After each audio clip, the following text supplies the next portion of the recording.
Thanks for tuning in to Cascadia.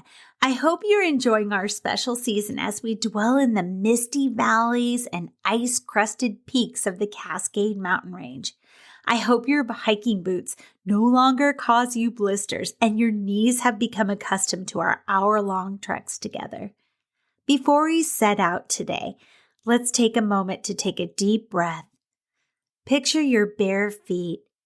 They're standing on river rocks, smooth, cold rocks, and over your feet, over the skin, burbles icy cold waters. You can hear it.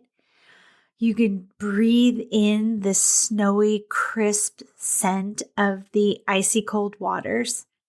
It's magical, right? It's perfect. And you can feel your anxiety just purging out of your body, and the cool air and the crisp water tingling your skin. Better, isn't it? This week, we're crossing over the Northern California border into Oregon and switchbacking up the snowy heights to Mount Hood. Puzzling geology, home to a lodge Stanley Kubrick made famous, and a place of at least one documented epic fail, and site of possibly the best prank ever. Let's get into it. Mount Hood is the geographic center point of the Cascade Mountain arc of volcanoes. Oregon's highest mountain, Mount Hood offers the only year-round lift-serve skiing in North America. It's home to 12 named glaciers, and its height is 11,249 feet, give or take 100, depending on who measured it and when. The stratovolcano is characterized as potentially active by the USGS. Don't sweat it though, Oregonians. Odds of dealing with an eruption in the next 30 years are estimated to be between 3 and 7%. So the mountain is informally considered dormant. The Mount Hood Forest is home to approximately 1,000 miles of trails. The Cooper Spur Trail leads up 8,510 feet in elevation. The highest reachable point one can gain on the mountain without requiring mountaineering gear and mountaineering badassery. The Timberline Trail, which circumnavigates the entire mountain and rises as high as 7,300 feet, was built in the 1930s by the Civilian Conservation Corps. Typically, the 40.7-mile hike is snow-free from late July until the autumn when the snowy weather returns in earnest.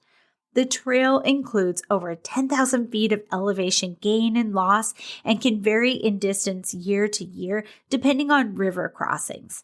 There are many access points, the shortest being a small walk from the Timberline Lodge. A portion of the Pacific Crest Trail merges with the Timberline Trail on the west side of Mount Hood. And did you know the predecessor of the more famous Pacific Crest Trail was the Oregon Skyline Trail? Established in 1920, it connected Mount Hood to Crater Lake. As of May 2002, more than 130 people have died in climbing-related accidents. This number only reflects the days since records have been kept on Mount Hood. The first death occurred in 1896, 1896. Incidents in May 1986, December 2006, and December 2009 attracted intense national and international media interest.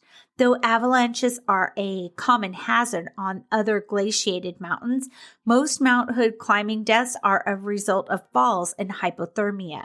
Around 50 people require rescue per year. 3.4% of search and rescue missions in 2006, for example, were for mountain climbers. Let's dive into the Indigenous name for the mountain, history, and lore. Called Y-East by Indigenous people, the name was possibly inspired by an 1890 work by author Frederick Balch, although Balch does not use it himself. In one version of Balch's story, the two sons of the great spirit Sahali fell in love with the beautiful maiden Luwit, who could not decide which to choose. The two braves, Y East and Pato, unnamed in his novel but appearing in a later adaptation, burned forests and villages in their battle over her. Sahali became enraged and smote the three lovers. Seeing what he had done, he erected 3 mountain peaks to mark where each fell. He made beautiful Mount St. Helens, Luwit, proud and erect Mount Hood, Y East, and the somber, head-bowed Mount Adams for the mourning Pato. There are other versions of the legend, and you've heard a few of them on Cascadia, but in another telling, Y East battles Pato for the fair Lawa La Clau, which is another name for St. Helens. Or again, Y East, the chief of the Multnomah tribe, competed with the chief of the Klickitat tribe. Their great anger led to their transformation into volcanoes. Their battle is said to have destroyed the bridge of the gods and thus created the Great Cascade Rapids or over the Columbia River. From Wikipedia, the mountain sits partly inside the reservation of the Confederated Tribes of Warm Springs. 3 languages are spoken among this confederacy: Sahaptin, Upper Chinook, and Numu. Therefore, any attempt to restore the mountain's original indigenous name would require agreement on which language's name to use. Every mountain on the Cascade Range has suffered disaster. It's inevitable. But Mount Hood has a terrible disaster, second only to Mount Rainier's avalanche that killed 11 souls instantly. This is the tragic story of good intentions, students that trusted their school officials and other adults more than their own gut instincts, and the loss of 9 lives in 4 days that followed their collective summiting attempt.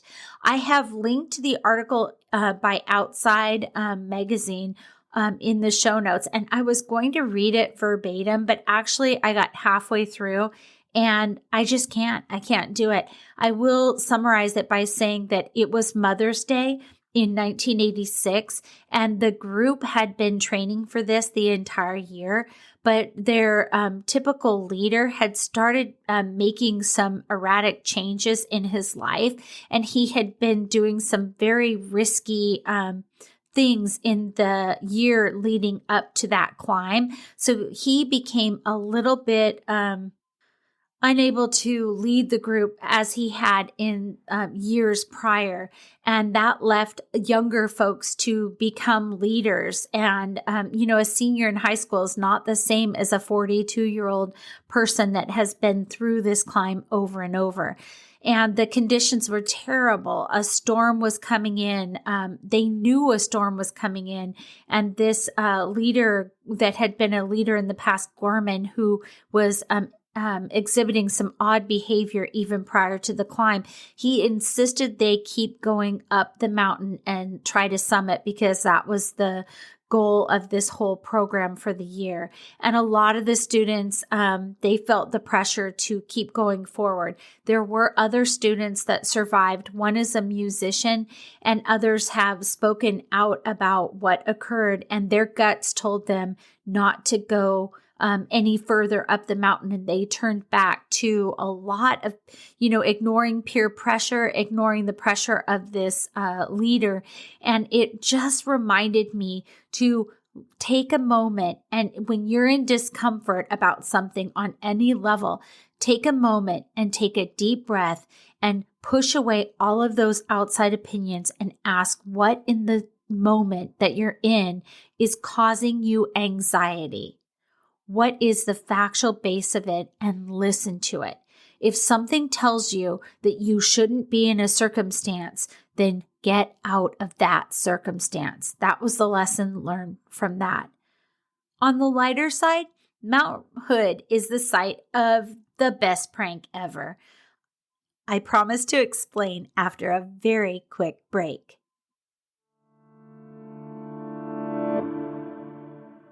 Hey everybody, Karen Rontowski here. I hate to interrupt the Curious Cat podcast, one of my favorites, but if you want to double your paranormal fun when you're done here, come check out my show, Paranormal Karen. I interview exorcists, demonologists, healers, psychics, really anyone that can make a family gathering uncomfortable is on my show.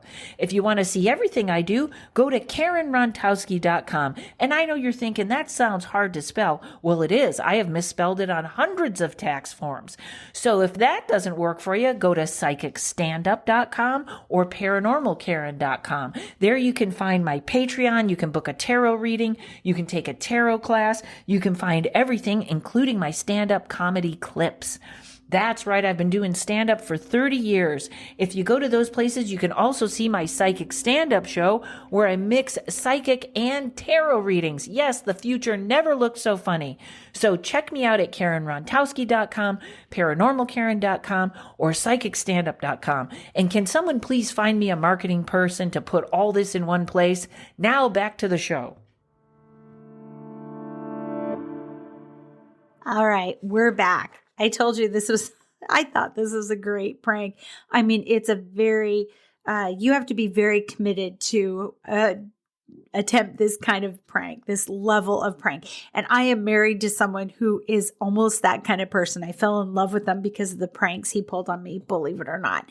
The article comes from Brady Carlson's blog, and it's titled "The Guy Who Climbed Mount Hood to Drop Off a Morning Paper for His Friends." And the date of the article is August 17th, 2021. And he says, today in 1947, a strange thing happened atop Oregon's Mount Hood. Two climbers woke up at the summit and found a quart of milk and the morning newspaper. The two climbers were George Patton, a World War II veteran, and Gary Snyder, a high school student who would later become a Pulitzer Prize-winning poet. They told people they were planning to stay overnight at the summit, but it was just the two of them, and they'd found the milk and paper just outside their tent peg, so it was definitely left for them. But Mount Hood is 11,239 feet high. Even for an experienced climber, it takes hours to get to the top. Who would climb a mountain in the middle of the night just to drop off milk and the news? The climber's identity remained a secret until 2012, when the Oregonian newspaper revealed that it was the climber's friend, Ross Petrie. As he explained, he was spending this summer watching for fires with the U.S. Forest Service, so he had to be in the area a lot of the time, but didn't have a lot to do there. When he heard what Pandon and Snyder were planning, he decided he'd follow them up the mountain just to leave them a surprise. He even took off his crampons at the top of the peak so he wouldn't make noise and wake them. It worked. Neither they nor anybody else knew what he'd done. Decades later, Snyder remembered both the cold milk and the newspaper and described Petrie's adventure as deliciously outrageous. That's so great. The author of that article, he is, again, his name is, let me find it. Sorry. His name is Brady Carlson, and I've linked to his blog if you want to listen to read more of his delightful stories. There's a curious local legend about a location called Silent Rock. According to the legend, you must remain completely silent while passing this man-made mound or suffer the consequences, says Atlas Obscura. Well, I'd better steer clear because even the slightest hint that I need to be quiet makes me giggle. I mean, put in the name of every single library on Earth.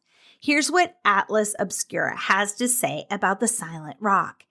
As you drive up to Mount Hood, coming through the city of Rhododendron, you will pass a large mound before driving past an overlook of a valley. The large mound may be easy to miss, but it has a strange local superstition surrounding it. Whenever you pass this mound, named Silent Rock, you must be absolutely silent. Stop talking, radio turned off. Some people even hold their breath so as to be as silent as possible. The legend goes that if a sound is made while passing Silent Rock, misfortune will ensue. This could be anything from breaking a ski pole to breaking a leg to a car breaking down or even a bus falling down into the valley below. There are hundreds of different testimonials surrounding this superstition. No one's exactly sure where this superstition came from, although there are several different ideas. One of the most believed stories is that a truck lost control right after passing the rock, hit several cars, and all the vehicles involved fell down into the valley, causing several deaths. The silence is a sign of respect for those killed in the accident, and those with a lack of respect are punished. Another story that is widely believed follows the same sort of lines, although instead of a massive car accident, it's the death of a construction worker. Other stories are harder to believe, although still very popular. Atlas Obscura notes. The first of these is that the Native Americans of the area used to throw their enemies off the rocks with stones in their mouths so that they couldn't scream. Other stories say it was early settlers that did this same practice to the Native Americans. Another story states that the highway was built on an old Native American burial ground and is therefore haunted. The least mysterious story involves an annoyed bus driver who made up the story so that the children on the bus would be quiet for a few moments. Okay, yeah, I totally can empathize with a bus driver that does this. I'm not condoning lying, but in this instance, maybe stretch the truth a little bit to get the kids to be a little quiet. I get that. The next bit comes from Reddit user LA Mixtressa. Weird glitch deep in the woods of Mount Hood. She writes, I was about 26 years old when this event happened about 4 years ago. A friend and I decided to go on a 2-week road trip from Kansas through Colorado, Utah, and all down the West Coast. We camped the whole way and had an incredible time, other than occasionally having trouble finding campsites. One day, after a fun, gluttonous night in Portland, we decided to camp on Mount Hood. It was the middle of the summer, so we expected to see other campers on the mountain, even though it was a weekday. We had to drive pretty far up the mountain in search of a campsite because all of the ones toward the bottom were closed due to fallen trees or trees that would be falling if a strong breeze came through. Not really sure what that was all about, but it was all a beautiful mountain with natural spring waters and clear rivers.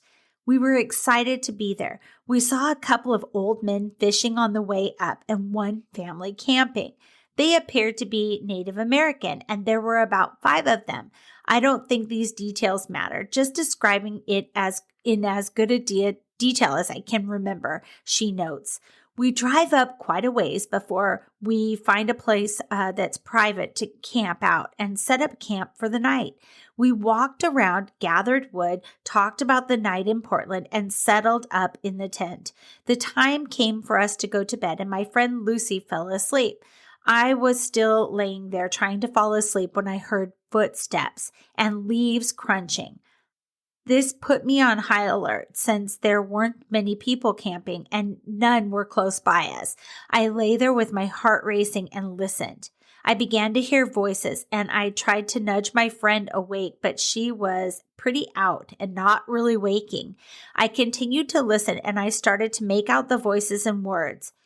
They were our voices, having the exact conversation we had just had around the campfire, not even an hour before. It didn't last long before silence returned. Needless to say, I had a very hard time sleeping that night. Any similar stories out there? And nobody commented though people did say that Mount Hood is known for some strange occurrences. I have to ask, is Mount Hood the Pacific Northwest's Vesuvius?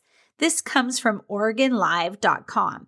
After analyzing crystals embedded in lava from relatively recent eruptions, the researchers found that hot magma from deep below Mount Hood consistently mixes with cooler, mushier magma nearer the top weeks to months before an eruption.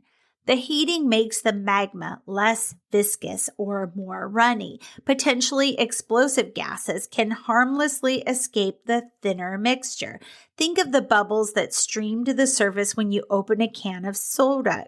Kolzar said, and that prevents a high-powered explosion that blows the mountain's top. It's odd behavior for a volcano. Most show evidence at some point of big Plinian eruptions, named after Pliny the Younger's description of the Mount Vesuvius eruption in AD 79 that destroyed Pompeii.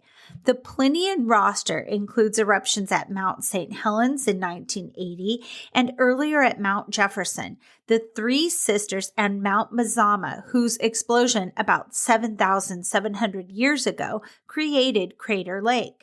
Most volcanoes blow in a variety of ways, but the geological evidence indicates Mount Hood is not among them, said Adam Kent, an OSU professor and one of the co-authors of the study. For the last 500,000 years, Mount Hood has just done its thing, Kent said. It just seems to represent one far end of the spectrum of volcano behavior.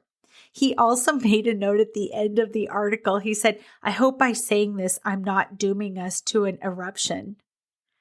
There was this weird Mount Hood idea that epically failed. And it's about, well, I'm just going to play the audio on YouTube so that you have the full story.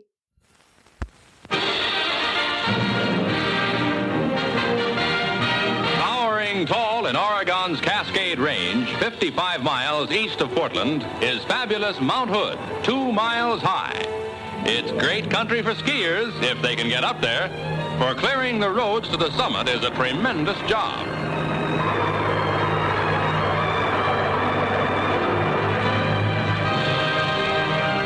But vacationists can now board a bus for the Mount Hood skiers' paradise. With comfortable seats and plenty of room, the bus is like almost any other bus, except for one small detail. It flies through the air with the greatest of ease. Unless you insist on walking, you take the skiway, the longest and largest aerial tramway in the world, to the top. 2 years of work went into building this timberline trolley. On a web of cables, it climbs 2,100 feet in 10 minutes.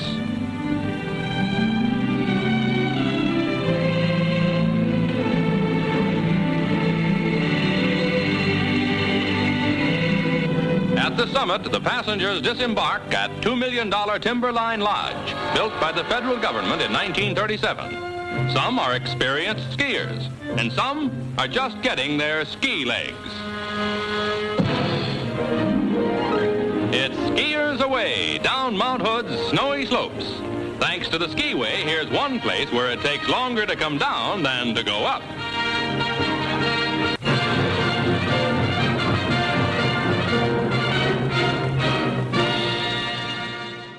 The Timberline Lodge nestles into the downslopes of Mount Hood, and it's best known for being the exterior location of Stanley Kubrick's The Shining. You can also go to visit the lodge just for fun, and it has Mount Hood in its glorious backyard. It is beautiful, and you can imagine the tourists that come there just to see it because of the Shining movie.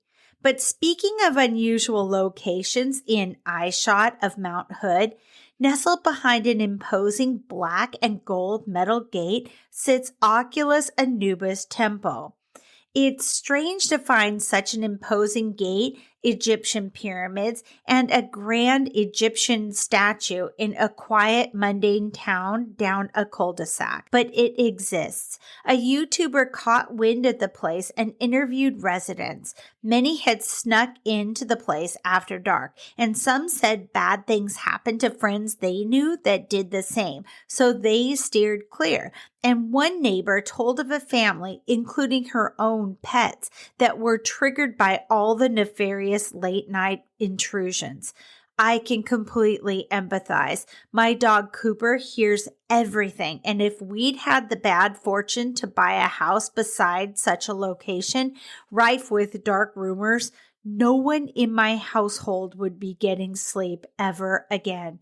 Full disclosure, this locale is a private residence. Don't trespass. The Oculus in Oculus Anubis comes from the word eye, and it seems that the property is owned by an eye surgeon that was convicted of defrauding people, including the federal government, of millions of dollars and is currently serving time for those crimes. His son, who owns the adjoining property, he swears he wasn't part of that fraud, but witnesses familiar with him say otherwise. I'm not going to put a judgment on that. During the second of the 2-part YouTube miniseries that I've linked to in the show notes, and really you should watch it, it's pretty quick, a group gives permission to reuse the footage they gathered while on the property. It shows what would have been a huge new house abandoned during construction, and those rumors of a tunnel system, well, those are true apparently. The tunnels linked the father's intended house with his son's. That's not weird at all, is it? Next, let's turn back the clock a little bit. Did you play the Oregon Trail game? How many times did you die of cholera? Well, Mount Hood and its vicinity is the perfect place to enrich that 2D gaming experience into the real world history of the most massive voluntary immigration in the United States ever. And if you're not in control of a vehicle or walking around right now, close your eyes and travel back with me to locations that still exist to this day. So come with me, and thanks to Moon Handbook's Oregon Trail road trip, we can take a virtual trip back in time. And if you are lucky enough to live in the West Coast, then you can do this in earnest with their guide, which I've linked to in the show notes. It was a place where the travelers who had been on the road for months had to decide between the Columbia River Gorge or Mount Hood, and they describe it such. When immigrants arrived at the Dalles, the trail before them required a different sort of navigation. No more driving mules and oxen overland as the route transitioned to the rocky, impassable gorge, with the mighty Columbia River tearing through. The only way forward was to make a raft, buy one from local Native Americans, or rent a boat from the Hudson Bay Company for the exorbitant cost of $80, which is roughly $1,500 today. Immigrants rode the river to Fort Vancouver, where they were encouraged by the resident British officers to continue south to Oregon City. Britain's Hudson Bay Company occupied lands north of the Columbia in today's Washington and weren't thrilled to see immigrants arriving to strengthen the United States' claim to the area. So floating the river was a final, often deadly, hurdle to overcome. Many rafts overturned on the rapids, supplies were lost, and pioneers drowned. If immigrants chose not to rent or buy a boat, they needed to turn their wagons into rafts. The wooden vessels were unloaded, disassembled, and rebuilt to create a raft to float on, with people and supplies placed on top. In 1945, Sam Barlow ran out of patience while waiting for a raft and forged a path around Mount Hood with his wagon party, later returning with financial backing to carve out the rough Barlow Road. It officially opened in 1846, offering pioneers an alternative to floating the river. But the route was treacherous in its own way, with one of the steepest and most dangerous descents of the entire trail at Laurel Hill. What was perhaps most offensive to pioneers was that Barlow charged a toll for his road, $5 per wagon, which is about $160 today. After traveling for 5 months and over 1,900 miles, they balked at being charged a toll for this final, possibly deadly section. Perhaps given this, almost 1 in 4 immigrants still chose to float the river even after the Barlow Road opened. Today's travelers also have a choice: drive along the Columbia River Gorge or around Mount Hood to arrive in Oregon City. Okay, so you can continue along the Columbia River Gorge if you are in your mental vehicle, and you'll come upon Cascade Locks with its stern-wheeler, great hiking opportunities, and multiple waterfalls, including the stunning Multnomah Falls. Now, if you decide the Barlow road route, that follows the Mount Hood Scenic Byway via Highway 35 and US 26. And it takes about 15 to 45 minutes longer to drive than taking the Columbia River Highway. But you will have a chance to stop at the iconic Timberline Lodge. And there's also hiking options, snowing, ski boarding, and things like that, and other trails. There's also more trail-related evidence on that road, including ruts and grave sites. And I wanted to share some of those with you here as we're journeying back in time. So on that road, not far from Timberline Lodge, in 1924, engineers were hard at work building the Mount Hood Scenic Byway following Highway 35 south from Hood River and looping up northwest via US 26, tracing much of the old Barlow Road route when they came upon an old wooden wagon tongue and a wooden casket. It was the crude gravesite of an unidentified pioneer woman who once traveled the Barlow Road. She was carefully reinterred, and the site was marked by a cairn of rocks. To date, it's easily identifiable, and informational signs provide hints as to who she might have been. So take that easy 2.2 mile round trip walk along the Barlow Road to see it, or you can just go via your vehicle if you want to skip the walk. But I think that if you want some treats at the Timberline Lodge, then maybe you should do the 2.2 mile walk. They also get into the Trillium Lake Loop. They talk about the Summit Meadows, which is not far from there. It's pretty proximate. And there's a pioneer cemetery here as well. And it's surrounded by a white fence. Perry Vickers, a Barlow Road toll gatekeeper between 1866 and 1870, is buried there, along with several others. There's also the sad grave of baby Morgan, a 5-month-old infant that was traveling on the Oregon Trail who died in 1847. And you can backtrack from there. And then I mentioned earlier about that treacherous Laurel Hill.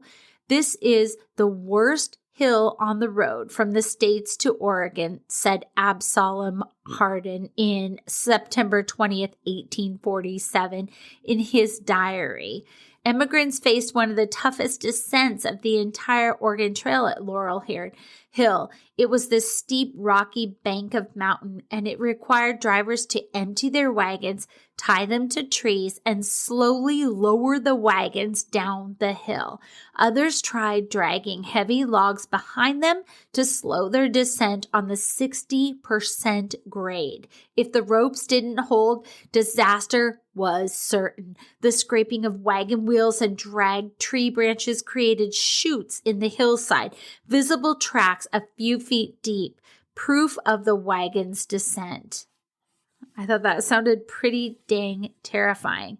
There's also, I told you about the Barlow, Barlow who put up the gates and he charged a toll. Well, they have a Barlow gate replica on this drive. It was built in 1988. And near the replica, you can also find 2 heritage maple trees planted by Daniel Parker, who was a gatekeeper. The Pioneer Bridle Trail and that links the government camp and rhododendron is a popular mountain biking trail as well.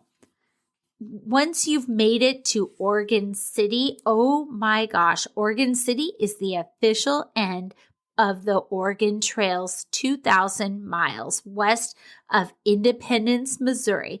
Pioneers made their way here to formally claim land, as the city held the first federal land office west of the Rocky Mountains. It took immigrants 4 to 6 months to reach this spot. They would have arrived in I just have to take a note right here. I will never complain about a 4-hour flight again. 4 to 6 months to reach this spot.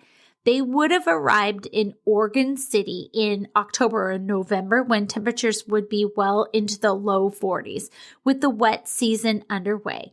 Even if it wasn't actively raining, a pervasive dampness would hang in the air. Yes, this is so true.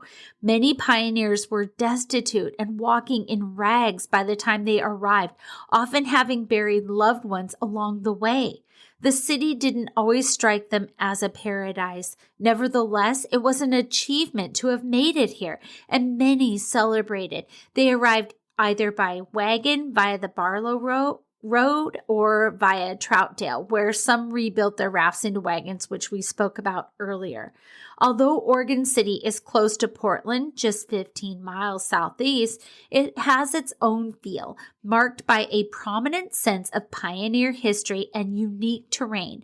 The Willamette River is bordered by basalt cliffs, and the downtown small core is nestled between. In fact, the city has operated an elevator to help residents travel between the varying levels since 1915. So at the end of the trail, there is the end of the Oregon Trail Interpretive Center. At the north end of Main Street, they encourage you in the Moon Handbook to make an official end to your modern wagon journey at this interpretive center. And it sounds amazing. The museum's designed to look like a circling of the wagons. The 3 oversized covered wagons each house a different exhibit showcasing life on the trail. Using diary excerpts and historical information, the center gives an excellent overview of this epic journey. It's especially great for kids with lots of hands-on activities. You can practice loading your wagon in the Missouri Frontier Store, try on some pioneer clothing, or make a candle to take home with you. There are even heritage garden blooms with roses from original homesteads, and you can find the official plaque that marks the end of the Oregon Trail. The area near the museum was once called Abernethy Green, named for George Abernethy. In 1840, he was a pioneer who built a home here. And there was somebody else that I wanted to mention while we're talking about the pioneers. There was a man named McLaughlin, and he was a doctor. Yeah, Dr. John McLaughlin. He was the chief factor or head trader of the Hudson Bay's Company in Fort Vancouver. McLaughlin often took pity on the penniless immigrant families who arrived at the fort after floating the Columbia River and provided hundreds of loans, many of which were never repaid. He retired in 1846, moved to Oregon City, and built a grand home for his family. Tours, you can take a tour of the house, and they have a big plaque that is in his honor. But I just wanted to mention him because, imagine having a tender heart for all of these immigrants that had braved this long trail and ended up penniless. And probably, as they mentioned earlier, somebody from their family or the traveling party along the way. So we're back in reality. Thank you for joining me for that virtual Oregon Trail travel. I hope you didn't catch cholera, whatever that is. I guess I should look it up. I wanted to finish with a ghost story, a quick ghost story from the streets of Bend, which is not far from Mount Hood. And this story comes from the Sparrow Bakery. Hungry locals and tourists alike flock here for the breakfast sandwiches, but this bakery is also known for its ghosts. So says Northwest Know-How Haunts. And I've got the links to the book in the show notes. It's published by Sasquatch Books. So the building used to be an ironworks for foundry and payroll office, and long dead former workers have been blamed for stealing bread, opening and closing doors, and causing loud crashes when no one's around. At least one employee has heard ghostly giggles. You know how I feel about ghostly giggles. So I hope that in the next few days, you're able to take a moment or 30 minutes or 2 hours and venture out in nature and breathe in deep, whether it's the piney scent of the woods or the crisp scent of the river rushing past you, or it is a residual campfire that coats the inside of your nostrils. We really need to take in nature right now before we have to cocoon in our houses as the weather gets colder and the days get longer, actually shorter. We get less sunshine. No matter what, thank you for listening and sharing time with me on Curious Cat's Cascadia. Until next time, stay curious. I love you.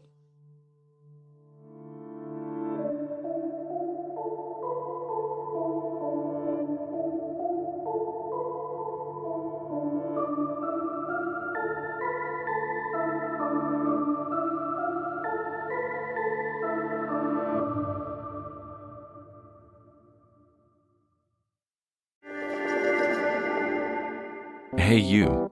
Yes, you. Are you looking for a new podcast that appeals to your scientific curiosity, but is also a little bit spooky? Show me how I died in a past life. Well, look no further, because this cat is where it's at. He had concerns about the ethics surrounding AI, feeling they had achieved consciousness. Curious Cat Podcast examines the shadowy space where science and the supernatural collide. Listen every week with your host, Jennifer Holtz, as she and her guests explore what it means to be a soul in a meat suit.